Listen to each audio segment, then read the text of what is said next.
Tournament Day is not over just yet. Woohoo! USA! USA! We have an action-packed hour for you 6 p.m. drivers. Would I rather be feared or loved? Easy, both. I want people to be afraid of how much they love me. Matt Skraby wraps up a full day of live and local sports talk. And that is the whole problem with aliens. You just can't trust them. Occasionally you meet a nice one, but usually they turn out to be some kind of big lizard. The Skraby Show starts now on 97.3 The Fan. Here's the pitch. And that's hit in the air to deep left field. Did he do it again? Oh boy, did he! Third balcony Western medal. And the Padres have gone slam Diego against the Nats. Welcome into the Skraby Show for June 26, 2024, and I am very excited to be here talking about a really exciting Padres week, and we're going to talk about Kyle Higashioka here in this first segment because he deserves to be mentioned, and he deserves to be mentioned a lot. In the second segment, we're actually going to go, it's kind of like a Jurickson Profar celebration segment, and we're going to do like the Chronicles of Jurickson Profar. Well, I have gone back and I have got every single one of his home run calls.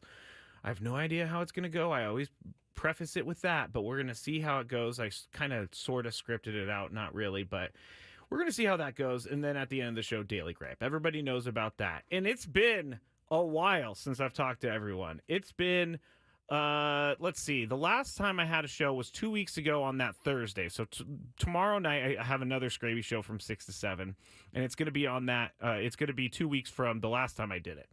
And you know, thankfully, the deities, the baseball deities, have given us a lot of positive things to talk about, and thankfully, I don't even have to address the last East Coast road trip. So that is why I'm happy I was off for 2 weeks, because I didn't have to talk about what happened on that last road trip at all. But a 6-1 homestand for the Padres, a sweep of the Nationals.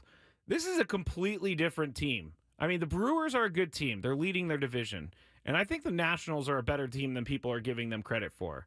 They were right there. I mean, they win that game on Tuesday night? They win that one, then we're at 500, or if they won Monday's game, I always get those confused. But they're at some point in this series, they were able to get to 500. So the Nationals are not a bad team either, and Hunter Harvey is a pretty good closer for the Nationals, and the Padres were able to erase a 3-run deficit and win the game in extras when everybody thought it was over.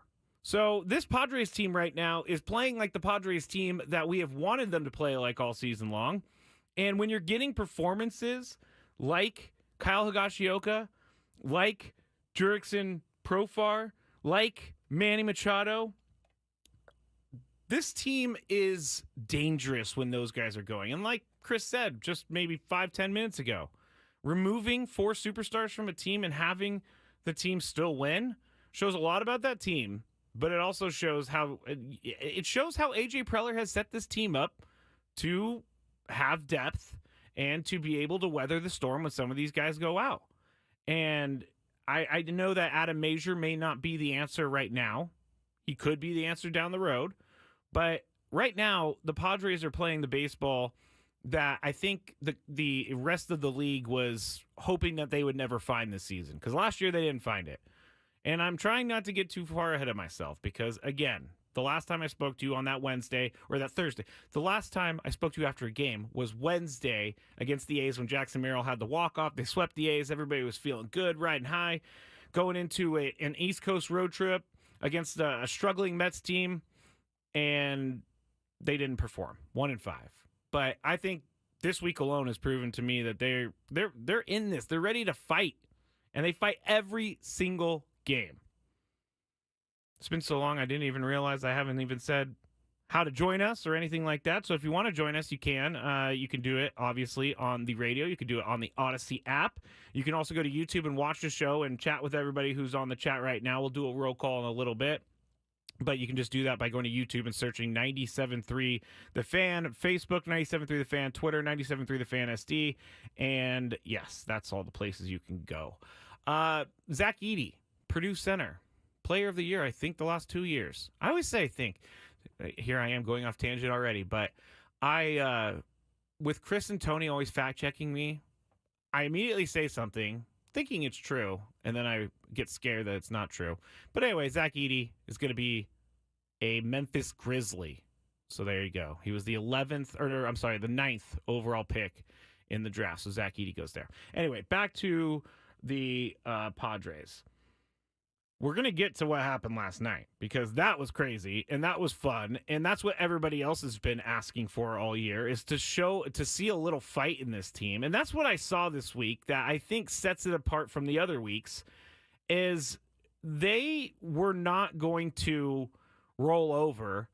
And not that they have rolled over in the past, but it seems like the Padres have been passive in the past when they're presented with a situation where they may need to defend themselves. But there was no way. I mean, Keibert Ruiz.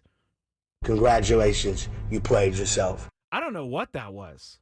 I mean, Jesse and Tony were talking about on the radio when I was driving home last night. And it makes all the sense in the world. But your catcher starting stuff with a opposing player, and Mackenzie Gore just has to stand there. Now we go into what Mackenzie Gore did, which is intentionally hit Jurickson Profar in the shin, which I didn't think was intentional at the time, but then Davey Martinez said it was intentional. And he even said we've already played the clip on the show, maybe I'll bring it back later, but Davey Martinez said in the post-game presser, we aren't going to tolerate that. I don't know what you're trying to say you're tolerating because you won't tolerate is the wrong word. A guy celebrating after walking it off. I mean, I can kind of sort of see what he's doing here. He's got a young team. He's trying to tell his team that we are going to be a team with an edge and we will not be pushed around. And that message to the team is a pretty good one, but in the right circumstances. You can't send a message after you lost the game the night before and be mad at Jurickson Profar for celebrating a win. You can't. I like Davey Martinez. I do. I think he's fiery. He's feisty. He's obviously a good manager, but a very wrong time to do this. And he's also maybe possibly taking the brunt of the heat for his team, but that whole thing for the Nationals yesterday, that was the wrong move. It awakened, one of those two words, a sleeping giant in Manny Machado, even though Manny Machado has not been sleeping as of late. Let me go and see Manny Machado's stats right now in the last couple days, or in the last couple weeks, because Manny Machado has not only started to heat up, but he is on fire right now. In the past 7 games, Manny Machado is hitting .423 with 2 home runs and 7 RBIs. Last 15 games, he's hitting .310 with 2 home runs and 8 RBIs. And then in the last 30 games, he's hit 3 home runs. So the home runs aren't there, but he has 15 RBIs, 10 walks in the last 30 games, and he's hitting .321 over those last 30 games. So Manny, we were worried about him, but I knew at some point he was going to break out of it. Overall in the season now, he's hitting .264, and he's still got plenty of time to raise that up. And Manny, I think, without even looking, I believe is a .275, .280 career hitter, so he's not too far off of his average. He's definitely way below his OPS. So the power needs to be there, but boy, oh boy, did we see the power yesterday. I'm trying to look at the chat for awoke. Wait, just woke. I woke. Yeah, woke a sleeping giant. I never said that this show was going to be an English lesson. Trust me.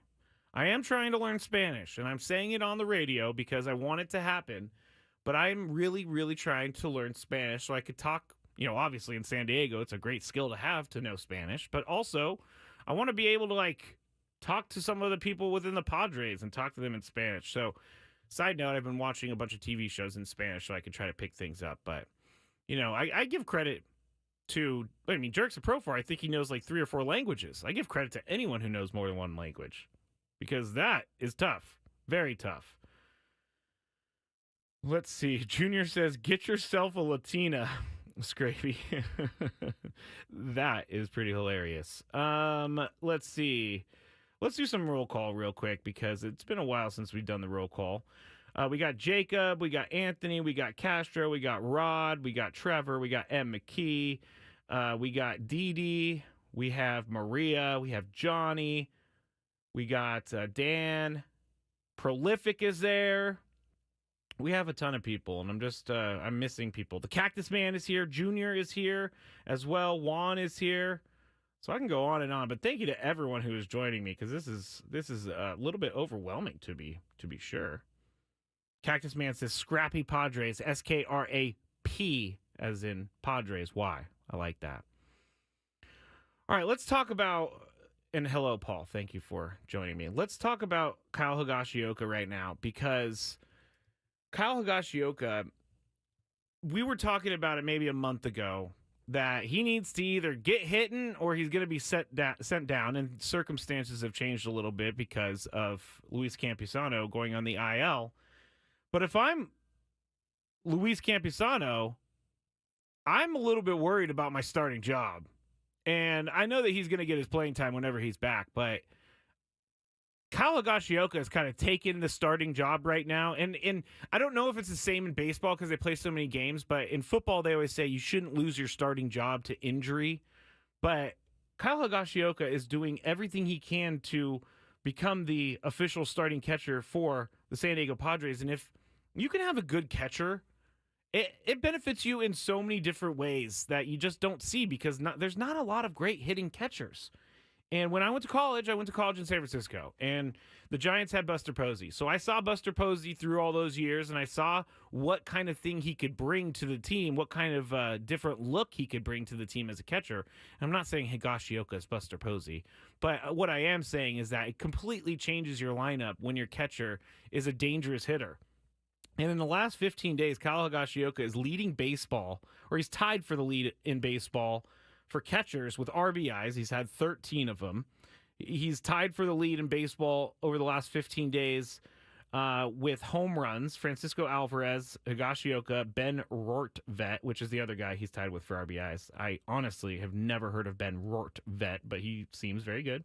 And Jose Trevino for the Yankees also has 3 home runs over the past 15 days. But when you look at what he's done, Kyle Higashioka, what he has done in the last 7 days, he is with Francisco Alvarez in the last 7 days with 3 home runs, but he has 10 RBIs to Alvarez's 5, and Kyle Higashioka is hitting .375 in the last 7 days.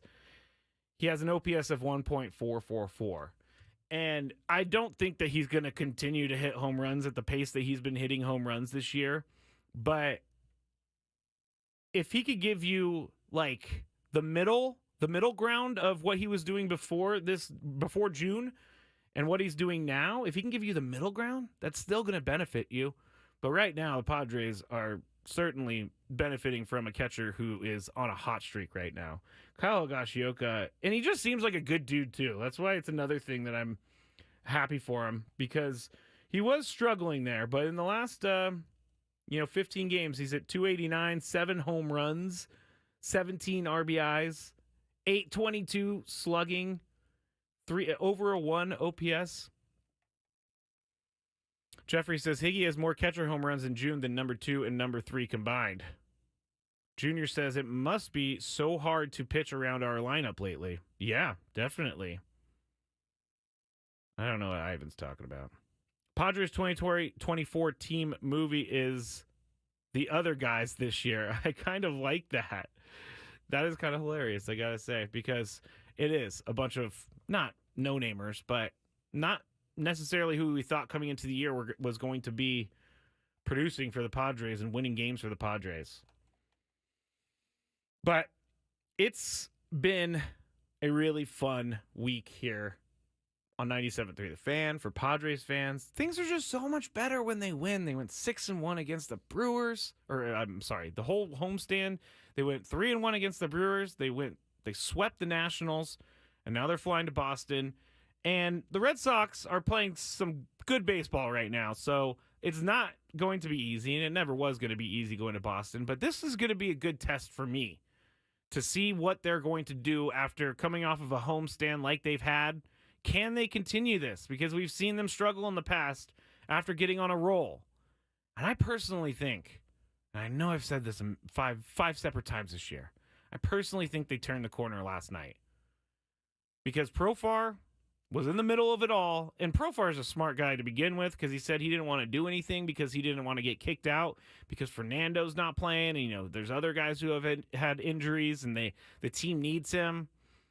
So Profar, he's not just hitting grand slams, but he is providing the entire heartbeat for this team right now.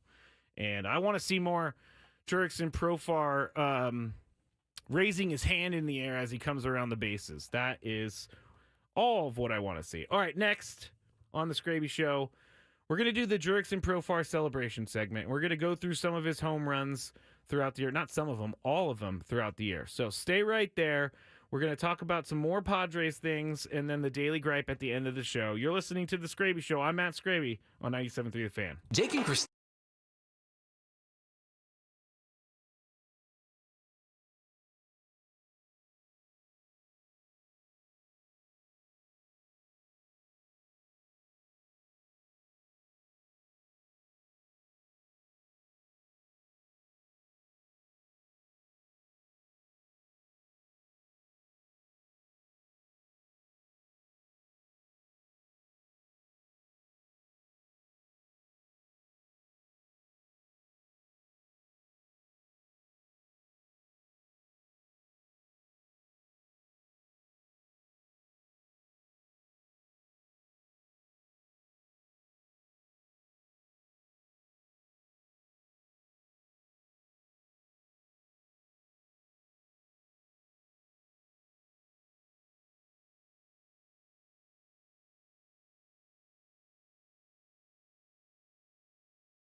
Welcome back into the Skraby Show. Matt Skraby. You can follow me on social media at Matt Skraby, MattsKraby, as in boy, Y. And yes, Skraby is a real name. I saw that in the chat earlier.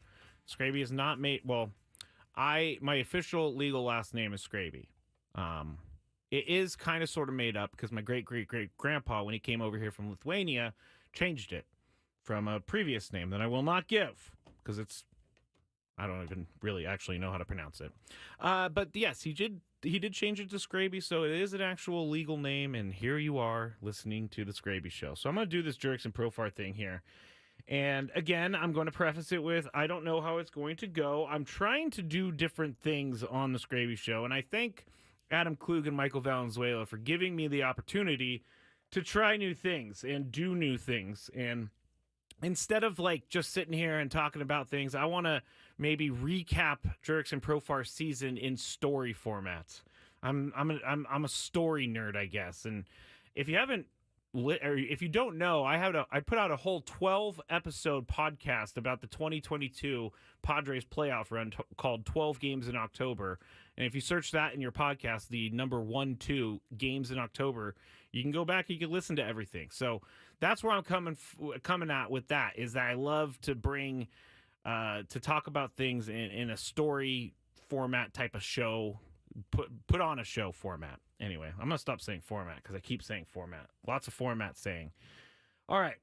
This is maybe one of my favorite sounds. Before we get into Profar, this right here is one of my favorite sounds in all sports. Ooh, I just love it when they get a good bat crack on the mic. And I was going through some of the highlights, and I heard this, and I had to tell everybody because it's awesome. Anyway, that was a Higashioka 2-run home run from earlier today. All right, let me see how this goes. Everybody out there, just buckle in because we're going to do this Jerks and Profar thing. And we're going to start with the Jerks, or the, not the Jerks and Profar music. It might actually be the Jerks and Profar music. Sorry, everybody. I'm here by myself, so I'm running everything. But we're going to start with some Chronicle music. Pete really wants everybody to sign Profar to an extension. Someone remind me to talk about that later because I think the Padres are kind of stuck and they kind of have to do it. Anyway, Jerks and Profar's season, you know, I was wrong about Donovan Solano. I was definitely wrong about Jerks and Profar. I do remember saying on this show that Jerks and Profar is good for the team. I like Jerks and Profar. I said I didn't think that he was going to change the fortunes of the team as much as he really has. So I'm not afraid to say when I was wrong about something. I was very wrong about Jerks and Profar. But his first homer of the season should have told us all what he was going to become, because it was a big game-changing home run. Back on April 6th, Profar was facing Keaton Wynn in the top of the first. Profar, switch hitter, batting left-handed, swings at the first pitch, skies it deep down the right field line. Yastrzemski is back to watch. This one is gone! A grand slam for Profar. Tucked it inside the pole down the right field line, and Jurickson's first home run of the season is a big one. 4-0 here in the first. So there you go. Remember that? It was the first game where I felt like, I may have been wrong about Jerks and Profar. They win the game, the only run scored in the game, and the magic was just beginning. I should also note this is where we got our first real look at a dominant Michael King. He went 7 innings, gave up no runs, and only 4 hits. Profar's next home run was only 4 days later in a win over the Cubs. First nobody out. Profar swings at the 0-1, skies it to deep right field. Suzuki is back at the porch, looking up, gonna go! Second of the inning for the Pods. Third hit of the day for Profar. Just like that, it's 7-2. So a stat padding, win padding home run in this one, and then we go to Coors Field in the infamous Wandy Peralta game, which feels like a really, really long time ago, but Profar and the Padres were up 6-4 late in this one when he hit this. Swings at the first pitch, hits it in the air deep down the right field line. Goodman back to watch, it's gonna go! A 2-run homer for Jurickson Profar. And a big pinwheel bat flip as he heads to first base. 8-4 San Diego in the 7th. Oh, I love the pinwheel bat flip, but, put the Padres up 8-4, as you heard Jesse say, but I think we all know the Padres gave it away and they lost 10-9. That seemed like a very, very low moment for them, but I also think that just prepared us for some low moments to come. Now with his 4th homer of the year, it's a bittersweet home run for Jurickson Profar because it tied it up in the first inning, and I'll tell you why it's bittersweet after the call. The issue he had last year. And Profar hammers one to deep left field. Steer is back to look. Gonna go. Long home run to left for Profar. And a leadoff home run. 1-1 here in the first. So, the bittersweetness of this one were the Padres, they were going to struggle this night against Nick Lodolo and the Reds. Lodolo ended up striking out 11. I think everybody remembers how frustrating that night was, but Profar's 4th home run nonetheless happened against Nick Lodolo. His 5th home run was a very different situation coming into the 7th inning in Arizona against the Diamondbacks. The Padres were up 3-0, so not a huge lead. And coming out of the 7th would be a big change for the Padres. Here's the 3-2. Profar swings, hits it in the air to deep left field. Gurriel is back. He's going to watch. It's going to go. 2-run homer, Jurickson Profar. His 3rd hit of the night. And now 7-0 Padres in the top of the 7th inning. Greasy on the chat says that he feels like he's in Star Wars, or they feel like they're in Star Wars right now. It's the Chronicle music, man. And fine, I thought Ivan McTinkleberry was a bot. I wasn't sure. People keep telling me there's a lot of bots or whatever. But there you go, Ivan. I mentioned you. You wanted a mention, you get a mention. But that home run right there would be the big change for the Padres in that one would be the 8 runs scored in the 7th. The score was 11-0 after that inning. And the game would be 13-1 final. 3 days later on May 7th, we would really get our first big taste of Jurickson Profar's magical season continuing, because the Padres and Cubs battled at Wrigley. Shota Imanaga was dealing, but Profar changed the game in a big way. Arise at first base. 2-2 to Profar. The pitch from Imanaga. Hit in the air to left center field, trying to find the gap. This one is up and out. A home run! Profar, a line drive homer to left center field, and the Padres take a 2-1 lead. That's how you collect data and make the adjustment when it counts. Padres getting active here in the 8th inning. 2-run shot by, guess who? Jurickson Profar. Man, Tony sounded pumped up in that clip. I love that. I don't remember Tony being so pumped up, but he was. I still don't really know how he got down there to get that pitch. It was kind of like his walk-off from Tuesday night where he went way down there, golfed it out, but he put the Padres up in the game. However, we do know Michael Busch would walk it off for the Cubs and the Padres would lose a heartbreaker. But again, these games feel like they were forever ago. Jurickson Profar was really close to getting the Padres a win in that one. For Profar's 7th home run of the season, it sounds like this. Machado at first with 2 down. Padres trail by 4. First pitch swinging. Profar launches one deep to right field. This one gonna go. A 2-run homer for Profar. And just like that, this is a 5-3 game in the bottom of the 6th. The result of those 3 games would be the big-time step back for the Padres, though. After getting swept by the Rockies at home, those were pretty complicated days. We remember some of the things that happened with Mike Schilt. We remember some of the things that happened with the media. But those, again, were forever ago, and wins make everything feel a lot better. We fast forward to May 28th when the Padres were trying to steady the ship. Matt Waldron was fooling everyone, and Profar set the tone very early in this one. Fernando not going anywhere, and the 3-1 hit in the air to deep left center field. Chisholm is back on the warning track, right in front of the wall, leaps up over the fence. Did he make the catch? He's going to make us wait to see. And he did not. A 2-run home run. And Jazz may be hurt. Profar's 8th of the year. Padres take a 2-0 lead. Chisholm nearly made a spectacular play over the wall in left center field, but he did not. That game would end 4-0, and the Padres would feel pretty good about themselves until the next day when they lost 9-1 on getaway day. For Jurickson Profar's 9th home run of the season, he once again started the game off and set the tone early. Go! Oh, I just ruined it for you guys. He hits a home run. 3-2, Profar in the air, deep to right, towards the Petco porch, gonna go! Big bat flip as he gets to first base. And the Padres hit back-to-back home runs for the third time this year, the second time against Arizona, and it's 2-0 in the bottom of the first. Padres would go on to win that one 10-3 and split the series, the four-game series against the Diamondbacks at home, because 2 days later, Profar would then help the Padres chip away at the Diamondback lead. This is the fourth game of that series. 1-1 to Profar, hit in the air. Deep down the left field line, Gurriel over to watch. Gonna go! Lower balcony, Western Metal. Profar is 10th of the year.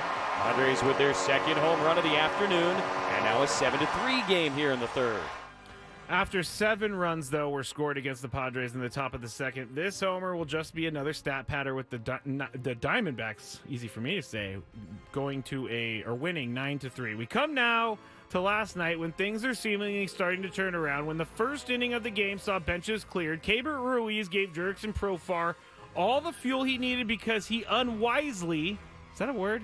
Unwisely? Ruiz unwisely got into his face. We all know Profar was hit by the pitch. Manny hit a moonshot. And then the Padres hanging on to a 5-4 lead. Jurickson Profar made Petco Park explode. Padres with a 1-run lead. They are looking for more, much more, with Jurickson Profar at the plate. Here's the 2-0 pitch. Profar hits it in the air, deep down the right field line, towards the corner. Gonna go!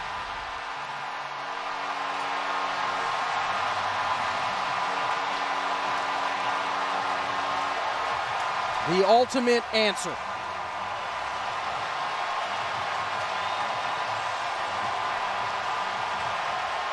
Grand slam, Jurickson Profar. And there you go. If we were rating that and rate the radio call, I would give Jesse a 10 because he let the crowd breathe. The crowd was insane last night. And that, everybody, is the chronicles of Jurickson Profar's home runs this year. Again, let me know what you think. I'm gonna keep, I guess, adjusting it as we go along, or I'll get rid of it altogether. But again, thanks to Adam for letting me do this stuff. I'm Matt Skraby, I should say. This is the Skraby Show on 97.3 The Fan. If you wanted to make any comments, you can at Matt Skraby. You could also watch on YouTube. Just go to YouTube, search 97.3 The Fan, and we'll find it there. Also, Facebook, you can watch the show there, and on Twitter or X, 97.3 The Fan SD. 97.3 The Fan SD. I'm getting ahead of myself, everybody. I told you this a little bit earlier. We're going to head to break now. But this has the same feel to it the last time I talked to you. Right after the Padres swept the A's and Jackson Merrill walked it off. But when we get back, I'm going to tell you why this flight to the East Coast is a lot different than the last flight to the East Coast. And that's all coming on 97.3 The Fan. Quinn and Chris.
All right, so we celebrated pretty good tonight here on the Skraby Show and Gwen and Chris.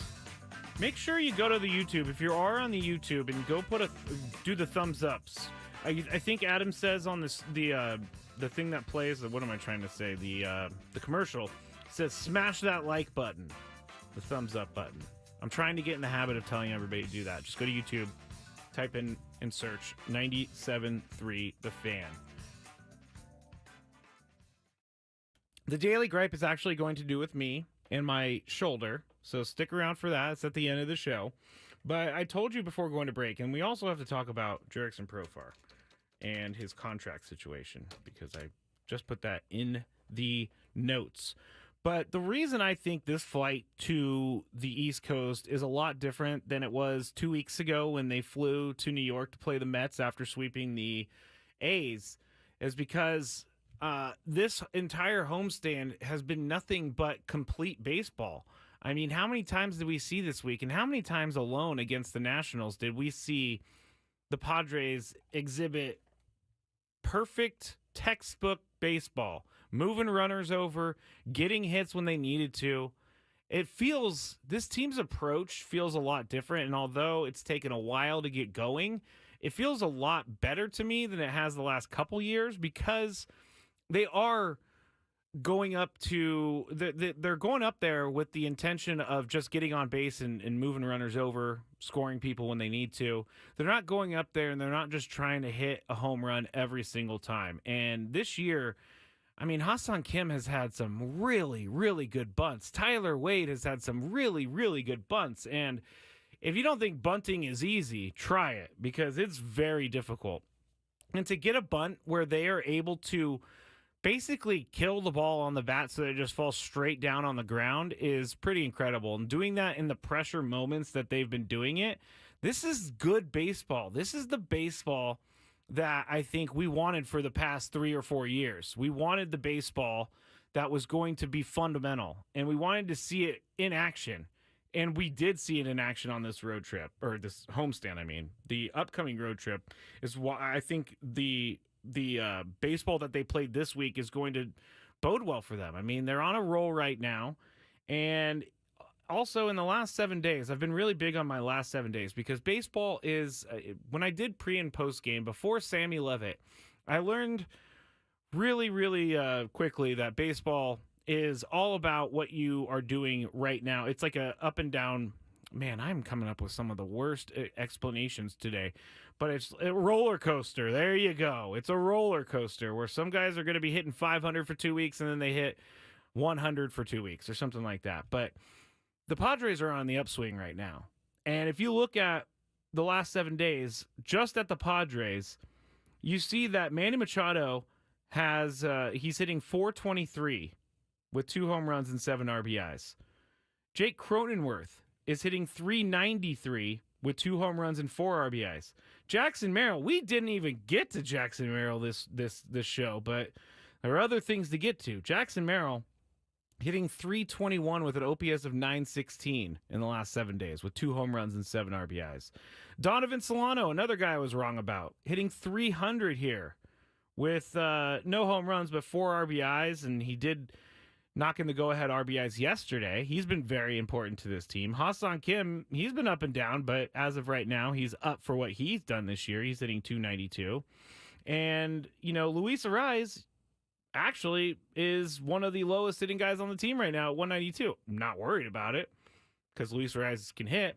I am a little bit worried about his injury to his hand, and they alluded to that today. Mike Schilt did allude to the fact that they rested him today because A, he needed a rest day, and B, his hand is a little hurt because of the slide. I believe that was in Kansas City. I think it was in Kansas City where he kind of hurt himself on that slide. So something to keep our eye on, but I don't think Luis Arraez is going to be going anywhere. I think he'll be fine.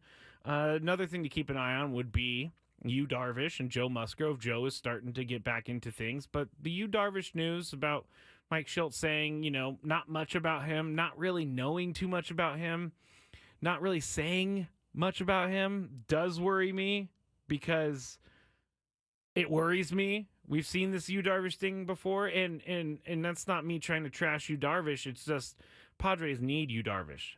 And hey, if they're able to stay afloat and go more than staying afloat and be 10 games over 500, and they can rest Yu Darvish for the end of the year, then who cares? But if they start getting to like the All-Star break, if we still haven't seen Yu Darvish by the All-Star break, that's really going to worry me a lot.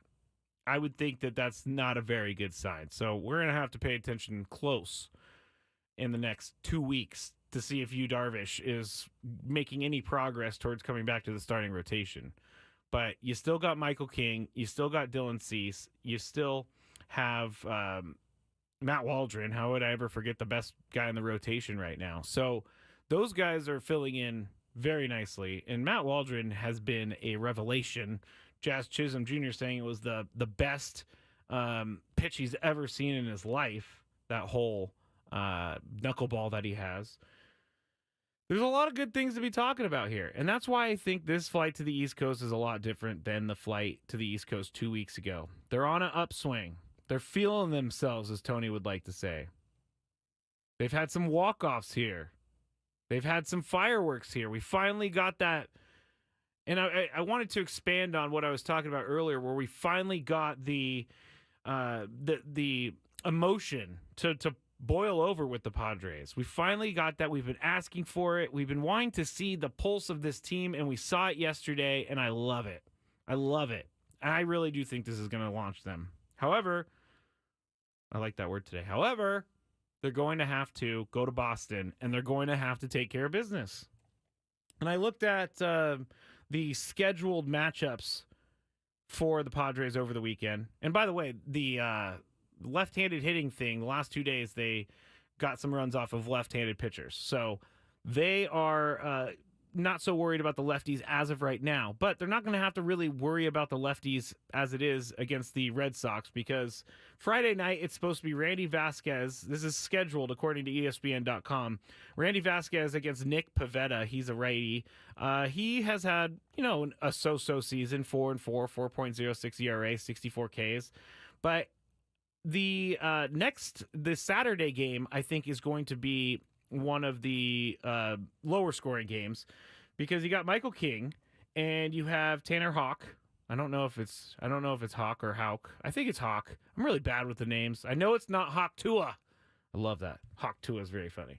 But Tanner is, I'm just going to call him Tanner. We're best friends. He's a righty, and he's also having a really good season. He's 7-5. He's got a 2.18 ERA. He's second in baseball at that. He's got 101 strikeouts, and his whip is 0.97. So that's going to be a test. And Michael King is going to have to show up as well, because that's not going to be any easy sledding right there. Sunday, another righty, Josh Winkowski. It looks like he hasn't had much experience starting, but we're going to have to see. I think they're going to probably adjust their starting rotation a little bit, but we'll see about Sunday. Sunday, the ESPN has Matt Waldron going on Sunday. Jorge's asking, Skraby, what do you think our win-loss record will be for this away stretch? What do I think it's? Okay. I think they're going to Boston, and then they're going to Texas. Texas has not been playing great. Boston has been playing great. Padres have been playing great. This is a tough question. Red Sox, I'm not paying attention to records, but Red Sox are 43-37. So they're also building their way back up to games over 500. I will just say that I do think the Padres can beat Nick Pivetta. Like I said on Gwynn and Chris, Randy Vasquez has not been a shutdown pitcher by any stretch of the imagination. His ERA is 5.1. But he does give you starts that at least go further into the game where you're okay going into your bullpen for a little help. And you're probably even planning on using your bullpen in the second half of the game. But if you look at what Randy Vasquez did against the Brewers on Saturday, he went 5 innings. He didn't give up a run. His game against the Phillies, I'm going to throw out, because that was a bad game. The game against the A's, He went 5 innings. He only gave up 1 run, and he struck out 5. Game against the Diamondbacks, he went 6 2/3. He gave up 3 runs. They did lose this game. He struck out 3, but again, the run support really wasn't there. And then if we go back to his start against the Royals on June 1st, he went 5 innings and he gave up 3 runs. So if you throw out the Phillies game, in the last 5 starts, he's given up no more than 3 runs. And I think that's doable for the Padres. I think that's pretty darn doable with Randy Vasquez. If he was able to hold the Red Sox to 2 or 3 runs, I think that's a win for the Padres. So I'll say they win the first game. As much as I want to see Michael King win, I'm going to have to put some losses in here somewhere. So I'm going to say the Tanner Houck-Tua game on Saturday is going to be the loss because he's been very good. They're at home. I'm just going to go with the home team in this one. And then the last one with Winkowski and Waldron. I'm going to go with Waldron here because he's been so good, and he has also been a guy who's gone deep into games and spared that bullpen. So they're the Padres have 2 of their better pitchers going, so I do feel good about the Red Sox series. I'm going to say they go 2-1 against the Red Sox. No, people might think I'm crazy. I was actually on the Red Sox site, and then I saw that after the Red Sox, they go to Miami. I was like, wait a second, did I forget where they're going? But no, they're not going to Miami. They are going to play the Texas Rangers. Now, obviously no real starting matchups for pitching announced yet, but they play Tuesday, Wednesday, Thursday, and July 4th is that Thursday. It says they're going to face Nathan Eovaldi, John Gray, and Max Scherzer. Max Scherzer may have had a good start the other day, but at the same time, I think the Padres have shown they can get him. Remember Slam Arena? John Gray has been good this year, but the Padres have plenty of experience against John Gray. And Nathan Eovaldi, he's a good pitcher, but the Rangers just have not done what people thought the Rangers were going to do. They've had a struggle of a season, and they're sitting at 37 and 43 right now. They just lost 3 to the Brewers. Baseball's so weird. They sweep the Royals, the Rangers do, and then they lose 3 to the Brewers. So that's baseball, everyone. Man, I went way too long. We have to get to the Daily Gripe. No, that's the Chronicle music. What's annoying Skraby today? Let's find out. It's time for the Daily Gripe. All right, Daily Gripe is about me. And, I could come in here and I could say all the stuff about how I'm tired of people blocking my parking spot. But no. My own tough guy ego is where I'm going to go with this Daily Gripe because I got surgery on my shoulder, as many of you know, and it was 2 weeks yesterday that I got the surgery. But I'm the guy who decides that he's just going to be tough. He's going to tough it out.